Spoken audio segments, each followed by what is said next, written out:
আসসালামু আলাইকুম। বাংলাদেশে ডাক্তার, ওঝা কবিরাজ, দরবেশ এবং বিদেশি পাঠানো দালাল এদের কাছে সবাই যেন ভয়ে থাকে। সবথেকে বেশি ভয় থাকে দালালের কাছে। এদের কাছে এমন জাদুবিদ্যা আছে, এমন তাবিজ আছে, যে তাবিজে আপনার বুদ্ধি জ্ঞান সব চলে যাবে। এমন বান মারবে যে আপনার বুদ্ধি বিদেশ যাওয়ার পরে খুলবে যে হায় হায় করলাম কি। যে দালাল নিজে কখনো গ্রামের বাহিরে যায় নাই, সে আপনাকে ওয়াদা করবে যে সৌদির রাজার সাথে আমার সম্পর্ক, তুমি যাও, ইটালি যাও, যে কোনো কিছু হইলে আমি দেখব, তুমি যাও।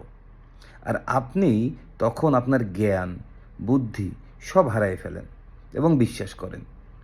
বুদ্ধি হয় কখন? যাওয়ার পরে, যখন অবৈধ হন। এবং আরও বুদ্ধি তখন হয় যখন আপনি 2-3 বছর পরে এসে দেখেন যে আপনার বিল্ডিং হওয়ার আগে দালালের ডুপ্লেক্স বাড়ি হয়ে গেছে।